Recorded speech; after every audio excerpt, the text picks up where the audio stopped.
Hello everyone, લાચાર સંહિતાના નવા એપિસોડમાં આપ સૌનું સ્વાગત. હમણાં સમાચાર વાંચતો હતો, બે ત્રણ દિવસ પહેલાંની વાત છે. સમાચારમાં આવ્યું કે 200 વર્ષ પછી પૃથ્વી ઉપર એક પણ રશિયન નહીં હોય. કદાચ 6-8 મહિના પહેલાં આ જ મતલબના સમાચાર જપાન માટે હતા. આવતા લગભગ 350 કે 350 વર્ષ પછી પૃથ્વી ઉપર એક પણ જાપાનીઝ નહીં હોય. એટલા બધા કદાચ દૂર ન જઈએ તો આપણી નજર સામે આપણે જોયું છે કે અત્યારે પારસીઓ નામશેષ થતા જાય છે. આવું શું કામ? અથવા એવી કઈ લાચારી છે કે આવું થયું કે થશે? કેરિયર ઓરિએન્ટેશન, વર્ક ટાઈમિંગનું એક્સટેન્શન, ઘણા બધા મુદ્દાઓ આની અંદર છે. પણ બે અગત્યના મુદ્દાઓ છે, બે અગત્યના શબ્દો છે જેના ઉપર આજનો આખો એપિસોડ કેન્દ્રિત છે.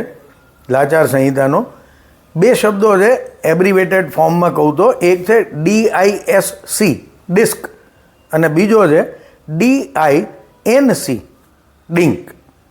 આ શું છે? આનું ઇમ્પ્લિકેશન શું છે? આની અસરો શું હોઈ શકે? આપણે આગળ ઉપર વાત કરીએ.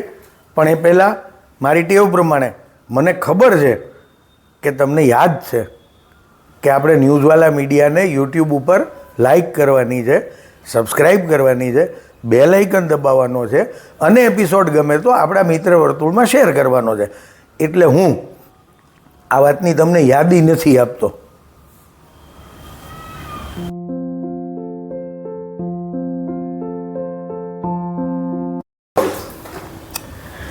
જે બે શબ્દો હું બોલ્યો, DISC એટલે ડિસ્ક અને DINC એટલે ડિંક, તો આ છે શું?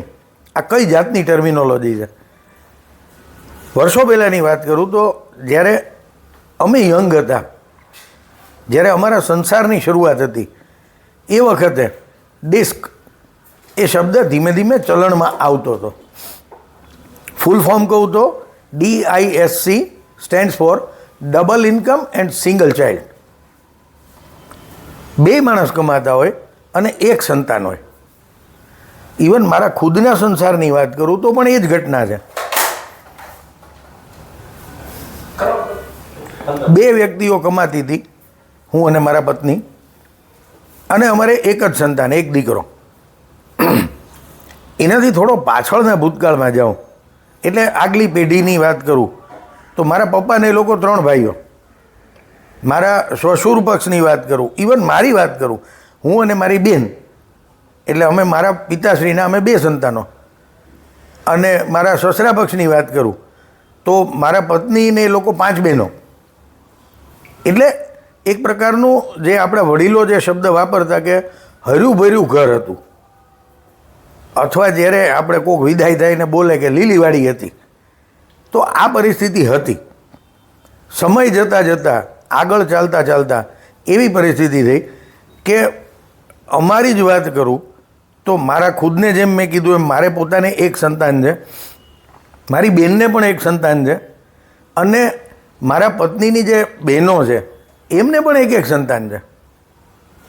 એટલે આમ જુઓ તો પિરામિડ ઊંધો શ્રિંક થયો. દરેક વખતે એ સંખ્યા ટૂંકી થતી ગઈ. અને આજે તો પરિસ્થિતિ એવી જોવા મળે છે, હું મારા વ્યાવસાયિક કારણોસર યંગ લોકોના કોન્ટેક્ટમાં ફ્રિકવન્ટલી આવતો હોઉં છું, કપલ્સના કોન્ટેક્ટમાં પણ આવતો હોઉં છું, અને મને પડપૂછ કરવાની ટેવ છે, શોખ છે, જે કયો એ છે. પણ એ પડપૂછના અંતે ઘણી વખત ઘણા કપલ્સમાં એવું તારણ આવે છે કે એ લોકો ડિંક પ્રિફર કરે છે. ના, what is that DINK? DINC. તો એ ફૂલ ફોર્મ જુઓ તો ડબલ ઇન્કમ નો ચાઇલ્ડ. મતલબ કે હવેના જે કપલ્સ છે એમાંથી ઘણા એવા નીકળે છે કે જે લોકો એમ કહે છે કે અમારે બાળક જોઈતું જ નથી. હવે સામાજિક રીતે વિચાર કરો કે માનસિક રીતે વિચાર કરો, પણ બધી રીતે આ પરિસ્થિતિ કેવી થઈ શકે? માનો કે આ ટ્રેન્ડ આગળ ચાલે છે તો કેવી સિચ્યુએશન થઈ શકે? જેમ શરૂઆતમાં મેં કીધું તો રશિયામાં એ જ પરિસ્થિતિ છે, જાપાનમાં એ જ પરિસ્થિતિ છે, પારસીઓ સાથે એ જ બનેલું છે. લગ્નો થયા છે પણ સંતાનો નથી થયા ઘણા બધા કેસમાં. અને એટલે એવું જોખમ સેવાય છે કે 200 વર્ષ પછી પૃથ્વી ઉપર એક પણ રશિયન નહીં હોય, કે 300-350 વર્ષ પછી પૃથ્વી ઉપર એક પણ જેપનીઝ નહીં હોય. અને પારસીઓ તો લેસ દેન 70,000 થઈ ગયા. હવે એટલે સિચ્યુએશન કેવી થાય? લગ્ન થાય પણ સંતાન ન થાય. હવે આનું સામાજિક પાસું જોઈએ. પેલા થોડું રમૂજી પાસું કહું. અમારી પર્ટિક્યુલર અમારા સમાજમાં એક એવો રિવાજ છે કે દીકરાને લગ્ન થાય તો જાનમાં કોણ જઈ શકે? તો અમારા વડીલો એમ કહેતા કે વરના દાદા નાનાનું કુટુંબ. એટલા લોકો જાનમાં જવા માટે ઓફિશિયલી એન્ટાઇટલ્ડ હોય. પછી જેવી જેની ક્ષમતા, જેવી જેની ઈચ્છા, એ પ્રમાણે નાની મોટી બાંધછોડ થાય. પણ જો રિવાજને વળગી રહેવું હોય, જો પરંપરાને વળગી રહેવું હોય, તો વરના દાદા અને વરના નાના આ કુટુંબમાં જેટલાનો સમાવેશ થતો હોય એ લોકો ઓફિશિયલી જાનમાં જવા માટે હકદાર થાય. હવે રમૂજી સિચ્યુએશન કેવી થાય? મારા જેવાના કેસમાં તો હજી કદાચ ગણો કે મારા લગ્ન થયા તો મારા દાદાનું કુટુંબ એટલે મારા પપ્પા અને એમના 2 ભાઈઓ, હવે એમાં જેટલાનો સમાવેશ થતો હોય એ બધા જાનમાં આવે. અને મારા નાના એટલે મારી મમ્મીની સાઈડમાં મારા મધર ઉપરાંત 4 બહેનો અને 1 ભાઈ, એટલે નાનાની સાઈડે સારું એવું સંખ્યાબળ થાય. એટલે જાનમાં જઈએ તો એમ ન લાગે કે આ શું. પણ એ જ પરિસ્થિતિ મારા દીકરાના લગ્ન જ્યારે થયા તો હવે જો એનું એક્સટેન્શન હું વિચારું તો મારે જ્યારે જાન લઈને જવાનું હોય તો શું થાય? મારે તો એક જ બેન અને મારા ખુદના સંતાનોમાં જેના લગ્ન થાય છે એ જ દીકરો. એટલે મારા પપ્પાની સાઈડ એટલે વરના દાદાની સાઈડથી ગણો તો ગણીને અમે 6 જણા જાનમાં હોઈએ. મારા એટલે દીકરાના મોસાળની સાઈડથી ગણો તો બીજા 10-12 ને એડ કરો એટલે આખી જાન કુલ મળીને 20ની અંદર થાય.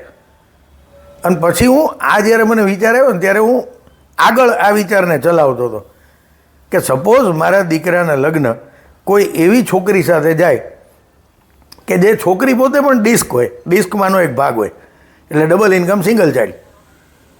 એટલે છોકરી પણ એક, છોકરો પણ મારો એક, એને કોઈ ભાઈ બહેન છે જ નહીં એવું થોડી વાર માટે માનીએ. હવે એનું સંતાન થાય, દીકરો હોય, અને એના લગ્ન થાય અને એની જાનમાં જવાનું થાય તો કોણ જશે? કારણ કે એને દાદાની સાઈડમાં એનો પપ્પો ને એની મમ્મી, અને એને નાનાની સાઈડમાં એની મમ્મી, તો લેસ દેન 10 નહીં 5 જ જણા થશે જાનમાં. હવે આ તો રમૂજી વાત થઈ, પણ આને સામાજિક રીતે જોઈએ તો આગળ ચાલતા કેવું થશે? અત્યારે એવું છે કે મારા કુટુંબમાં કોઈને સારા માઠા પ્રસંગે કાંઈ પણ જરૂર પડી તો એક ફોન અને લગભગ 10થી 15 જણા within half an hour or within hours time હાજર થઈ જાય. 1 કલાકમાં 15 લોકો હાજર હોય. સારો પ્રસંગ હોય અને ઇમરજન્સી નક્કી કરી હોય તો એવું બને. અને એવું કંઈ હોય કે કોઈને બીમાર છે કે ક્યાંક લઈ જવાના છે કે કોઈનું કંઈ દુઃખદ ઘટના બની છે તોય અમારા કુટુંબના 15-17 જણા ભેગા થઈ ગયા હોય. હવે આ ડબલ ઇન્કમ સિંગલ ચાઇલ્ડ કે ડબલ ઇન્કમ નો ચાઇલ્ડનો ટ્રેન્ડ આગળ ચાલે એટલે કેવી હાલત થશે? કોઈ પણ વસ્તુ બને જેની સાથે બની એની પડખે કોણ હશે? એના ઘરના મેમ્બર એટલે પત્ની કે પતિ, સંતાનો જો પુખ્ત ઉંમરના હોય તો એના સિવાય હાર્ડલી કદાચ કોઈ હોય. અને આપણે હંમેશા એમ કહીએ છીએ સારો પ્રસંગ હોય કે માઠો પ્રસંગ હોય પણ લોકોની હાજરી એમાં જરૂરી હોય છે. સારા પ્રસંગે આપણો આનંદ શેર કરવા માટે અને માઠા પ્રસંગે આપણું દુઃખ શેર કરવા માટે. પણ લોકો ત્યાં હાજર ન હોય તો આપણે કરશું શું? સપોઝ સારા જ પ્રસંગની વાત કરું, માઠા પ્રસંગને ભૂલી જઈએ, પણ સારો પ્રસંગ હોય અને આવા ડબલ ઇન્કમ નો ચાઇલ્ડવાળું કોઈ ફેમિલી હોય, એણે કંઈક ઉજવણી કરવાની હોય અને ત્યાં એવા ડિંકવાળા 8-10 ફેમિલીઝ ભેગા થઈ ગયા. હવે એ ફેમિલીઝ ભેગા થઈને કાંઈ પણ સેલિબ્રેટ કરવાનું વિચારે તો વધીને ત્યાં 20-22 જણા હશે. હવે એના કરતાં તો ઓલા ઢોલ ને બેન્ડ વાજાવાળાની સંખ્યા વધારે હશે. તો એ કઈ ટાઈપનું સેલિબ્રેશન હશે? માઠાને તો આપણે યાદ જ નથી કરતા અત્યારે. પણ સારા પ્રસંગોમાં પણ જ્યારે આ સંખ્યા આવી રીતે જો શ્રિંક થતી જાય, આવી રીતે ઘટતી જાય, તો કેવી હાલત નિર્માણ થશે? આ એક સામાજિક પાસું છે. કોઈને એકબીજાની સાથે કાંઈ લેવડ દેવડ કરવી હોય, કોઈને એકબીજાનો ટેકો કરવો હોય, પણ તો આપણને આપણી નજીકના કોઈ વ્યક્તિઓ જ નહીં મળે, અથવા એટલી ઓછી સંખ્યામાં મળશે કે એનો કંઈ અર્થ નહીં રહે. હવે આનું ને આનું સાયકોલોજીકલ પાસું જોઈએ. ઘણી જગ્યાએ ડિસ્ક ફેમિલીમાં મેં એવું સાંભળ્યું છે, અમારી રેન્કમાં હોય, અમારી એજ ગ્રુપમાં, અને અમારી જેમ જ ડિસ્ક હોય, ડબલ ઇન્કમ સિંગલ ચાઇલ્ડ, એમાં મેં એવું સાંભળ્યું છે કે સંતાનો, એ લોકોના સંતાન એક જ હોય. હવે એ સંતાન જ્યારે થોડી ઘણી સમજણ ધરાવતું થાય ને, એવી ઉંમરમાં પહોંચે, 12, 13, 14 વર્ષની ઉંમર હોય, 4થા 5મામાં કે 6ઠા ધોરણમાં ભણતું હોય, થોડીક એની સમજણ ડેવલપ થઈ ગઈ હોય, એ ટાઈમે સંતાન એના મા બાપને એમ કે મારી સાથે કંપની માટે તમે કોઈને રાખ્યું કેમ નથી? મારે એક ભાઈ હોય, મારે એક બેન હોય, તો મને કેટલું સારું પડે.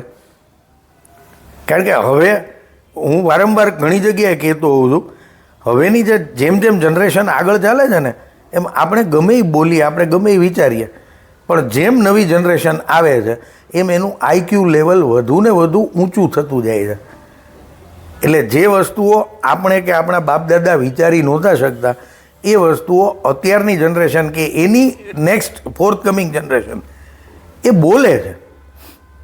વિચારવાનું નહીં, વિચારીને બોલે છે. એટલે એવું બની શકે કે જ્યારે ખાસ કરીને ડબલ ઇન્કમ નો ચાઇલ્ડવાળું કોઈ આવે, હવે સિંગલ ચાઇલ્ડમાં તો હજી કદાચ બાળક એમ કહેશે કે મારી કંપનીમાં કોઈ નથી, પણ નો ચાઇલ્ડવાળું ડિંક ફેમિલી થયું તો એને તો આવું કહેવાવાળું કોઈ નહીં હોય.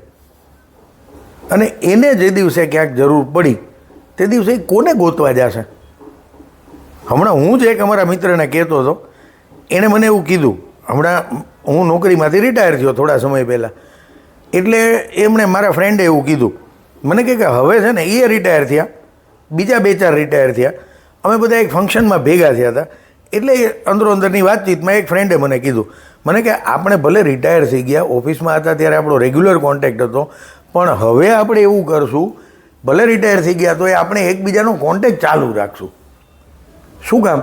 કે આપણે ક્યારેક કોઈકની જરૂર પડે તો આપણે એકબીજાની સાથે હોઈએ, એકબીજાના ટેકામાં હોઈએ.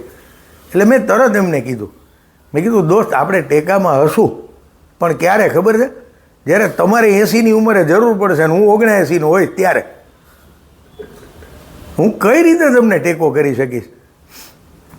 મારી ઈચ્છા હશે તોય, મારી શારીરિક મર્યાદા હશે, મારી પોતાની કોઈક એવી સમસ્યાઓ હશે કે જેને કારણે ઈચ્છતા હોવા છતાં હું તમને કોઈ જાતનો સપોર્ટ નહીં કરી શકું. કારણ કે તમે 80ના હશો ને હું 79નો હોઈશ, તો આ કેમ શક્ય બનશે?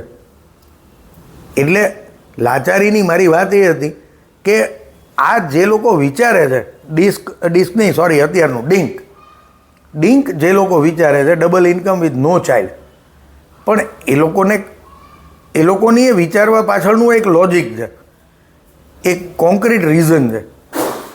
એ લોકો એવું કહે છે કે તમે જ્યારે સિંગલ ચાઇલ્ડવાળા ફેમિલીમાં હતા, તમે અને તમારા પત્ની અને તમારું એક સંતાન, ત્યારે તમે એમ કહેતા કે બીજા સંતાનનો ખર્ચો જો પહેલાં અને બીજાને એક સરખી રીતે ટ્રીટ કરવા હોય તો એ ખર્ચો પરવડે એ તકલીફવાળું કામ છે. દાખલા તરીકે સ્કૂલિંગ જ વાત કરો, ત્યાંથી શરૂ કરીએ, સંતાન થાય, શરૂઆત તો કે હાલો 2-3 વર્ષ સાધારણ કપડાં અને જે સામાન્ય જમવાનું, એનું ફૂડ, બેબી ફૂડ કે વોટ એવર, એનાથી કામ ચાલતું હોય. પણ પછી જેવું સ્કૂલિંગની વાત આવે, એટલે પહેલું સંતાન હોય ત્યારે મા બાપ એમ વિચારે કે અમારાથી શક્ય હોય અને અમે જે ખર્ચો ભોગવી શકતા હોય એવી શ્રેષ્ઠ સ્કૂલમાં આને મૂકીએ. પછી જ્યારે બીજું સંતાન થાય ત્યારે સ્વાભાવિક તે કેમ થવાનું કે હવે આની સાથે તો અન્યાય નહીં કરી શકાય, એટલે માતા પિતાએ ખેંચાવવું પડે. એટલે ડિંકવાળાની દલીલ શું આવે કે તમે જ્યારે 2 જણાનો ખર્ચો ભલે ખેંચાઈને પણ ભોગવી શકતા હતા, એટલો ખર્ચો અમે એક સંતાનમાં અત્યારે કરી શકશું કે કેમ, એ પ્રશ્ન છે. હવે અમે સંતાનને જન્મ તો આપી દઈએ, પણ પછી કદાચ શ્રેષ્ઠ નહીં તો સારું કે મોડરેટલી બેટર એવું કંઈક અમારે આપવું હોય તો અમારે એટલી બધી ચીજોમાં ખેંચાવવું પડે જેને આપણે આપણા વડીલો એમ કહેતા કે ભોગ આપવો પડે, તો એ અમારે કેમ કરવું? અને આજની જે યંગ જનરેશન છે એમાં આ વસ્તુ જોવાય મળે છે કે એને એમ થાય કે ભાઈ હું જે કંઈ પણ કરું પણ એ એવી રીતે કરું કે જેથી મારું કમ્ફર્ટ લેવલ ડિસ્ટર્બ ન થાય. એટલે મારું જે કમ્ફર્ટ લેવલ છે એ તો મેન્ટેન થાય, પછી જે કરવાનું એ કરું. હવે ત્યાં એ લોકોની આ દલીલ આવે કે એક સંતાને કરીએ તો આજ સપોઝ મેગા સિટીમાં જઈએ, રાજકોટની હું પછી વાત કરું કારણ કે ક્યારેક આંખ ચમકી જાય આપણી, આંખ પોળી થઈ જાય. મેગા સિટીમાં જઈએ તો એવું કહે છે કે ઓન એન એવરેજ કેજીથી શરૂ કરો અને પીજી સુધી જાઓ તો એક બાળકનો ભણાવવાનો ખર્ચો સરેરાશ દર વર્ષે 4.5 થી પોણા 5 લાખ રૂપિયા આવે. અને રાજકોટની વાત કરું તો બિલકુલ કમ નથી હો. સારી મોડરેટલી બેટર કે શ્રેષ્ઠ જગ્યા ગોતો એટલે ઓન એન એવરેજ 2.5 લાખ રૂપિયા ગણવાના છે છેક સુધીના, કેજી ટુ પીજી. હવે આ જ્યારે લોકો એમ કહે કે તમે વિચાર કરો, તમે એમ કહો છો કે સંતાન હોવું જોઈએ, સામાજિક રીતે જરૂરી છે, એકબીજાનો ટેકો રહે, ભવિષ્યમાં કંઈક જરૂર પડે તો કામ લાગે, બધી વાત સાચી. પણ આ વર્ષે 2.5 લાખ રૂપિયા તમે દેશો અને એ કેજી ટુ પીજીની ગણતરી કરો એટલે લગભગ 20 વર્ષ થાય. 20 વર્ષના એમને ફ્લેટ ગણતરી કરીએ ને તોય 50 લાખ રૂપિયા થાય. અને એને ઇન્ફ્લેશનની સાથે સાથે જો ગણતા જઈએ તો એ ફિગર કદાચ 70-80 લાખે પહોંચે. હવે આ જે અત્યારનું યંગ કપલ છે એમ કે આટલું બધું અને અમારે હજી બીજું ઘણું કરવાનું. જે ઘરમાં રહીએ છીએ એનાથી મોટું ઘર લેવું છે કે ફ્લેટ લેવો છે, જે ગાડી વાપરીએ છીએ એના કરતાં મોટી ગાડી લેવી છે, જ્યાં વેકેશનમાં જઈએ એના કરતાં વધુ સારી જગ્યાએ વેકેશન એન્જોય કરવું છે. હવે એ બધું કરતાં કરતાં આ ખર્ચો અમને પરવડે કે કેમ? હવે એ જો શંકા રહેતી હોય તો બેટર છે કે તમે ગમે તે કહો, અમારે બાળકને જ જોતું. એટલે એવા રસ્તા ઉપર, એવા દોરાહા ઉપર આપણે આવીને ઊભા કે જ્યાં એમ લાગે કે સારું એ લોકોને કહીએ તો એમ કે વાત તમારી સાચી છે. જે આસ્પેક્ટ તમે કહો છો, સોશિયલ હોય કે સાયકોલોજીકલ હોય કે ફેમિલી બોન્ડિંગ હોય કે જે પણ કહો, તમારી વાત તો સાચી જ છે, ખોટી નથી. પણ અમને આ પરવડે કેમ? હવે એનો આપણી આગળ જવાબ નથી. એટલે મારી આજની લાચાર સંહિતા આ પ્રશ્ન સાથે જ હું પૂરી કરું છું કે આનો કંઈક ઉકેલ સુજાડો. વધુ ને વધુ કપલ્સ આ ડિંક તરફ ન વળે અને છતાં એમનો જે પ્રશ્ન છે, એમની જે સમસ્યા છે, અથવા આ નિર્ણય ડિંકનો નિર્ણય લેવા પાછળ એમની જે લાચારી છે એ લાચારીનો પણ ઉકેલ મળે. બ્રેઇન સ્ટોર્મિંગ આ મિનિટથી આપણે શરૂ કરીએ. હું રાહ જોઈશ. લાઇકની, સબસ્ક્રાઈબની અને બેલ આઇકનની તો ખરી જ, પણ સાથોસાથ સોલ્યુશન કોમેન્ટ બોક્સમાં લખવાની. આજનો એપિસોડ અહીંયા કન્ક્લુડ કરીએ. નેક્સ્ટ એપિસોડમાં ફરીથી મળીએ. ત્યાં સુધી ગુડ બાય, સી યુ.